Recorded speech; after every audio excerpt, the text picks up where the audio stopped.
أعوذ بالله من الشيطان الرجيم. بسم الله الرحمن الرحيم. يا أيها النبي إذا طلقتم النساء فطلقوهن لعدتهن وأحصوا العدة واتقوا الله ربكم لا تخرجوهن من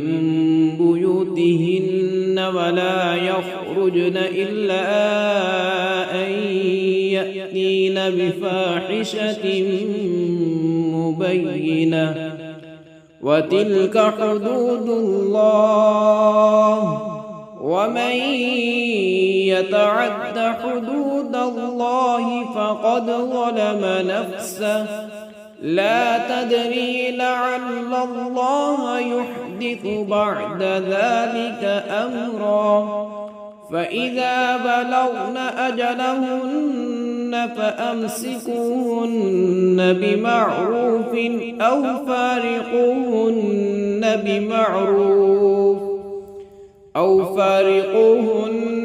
بمعروف وأشهدوا ذوي عدل منكم وأقيموا الشهادة لله ذلكم يوعظ به من كان يؤمن بالله واليوم الآخر ومن يتق الله يجعل له مخرجا ويرزقه من حيث لا يحتسب ومن يتوكل على الله فهو حسبه إن الله بالغ أمره قد جعل الله لكل شيء قدرا واللائي يئسن من المحيض من نسائكم إن ارتبتم فعدتهن 3 أشهر واللائي لم يحضن وأولاة الأحمال أجلهن أن يضعن حملهن ومن يتق الله يجعل له من أمره يسرا ذلك أمر الله أنزله إليكم ومن يتق الله يكفر عنه سيئاته ويعظم له أجرا أسكنوهن من حيث سكنتم من وجدكم ولا تضاروهن لتضيقوا عليهن وإن كن أولات حمل فأنفقوا عليهن حتى يضعن حملهن فإن أرضعن لكم فآتوهن أجورهن وأتمروا بينكم بمعروف وإن تعاسرتم فسترضع له أخرى لينفق ذو سعة من سعته ومن قدر عليه رزقه فلينفق مما آتاه الله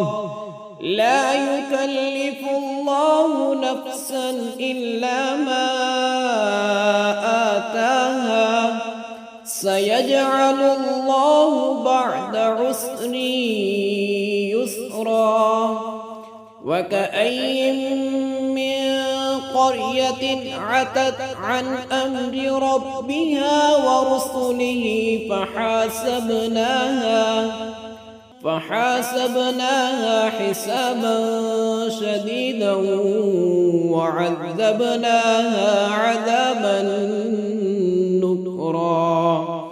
فذاقت وبال أمرها وكان عاقبة أمرها خسرا أعد الله لهم عذابا شديدا فاتقوا الله يا أولي الألباب الذين آمنوا قد أنزل الله إليكم ذكرا رسولا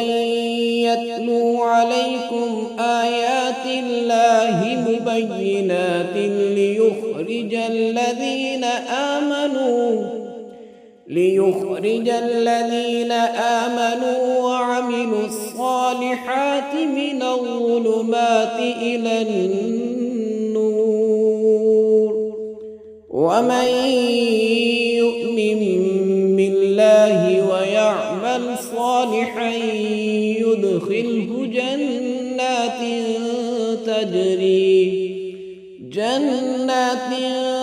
تجري من تحتها الأنهار خالدين فيها أبدا قد أحسن الله له رزقا الله الذي خلق 7 سماوات ومن الأرض مثلهن يتنزل الأمر بينهن لتعلموا أن الله على كل شيء قدير وأن الله قد أحاط بكل شيء علما.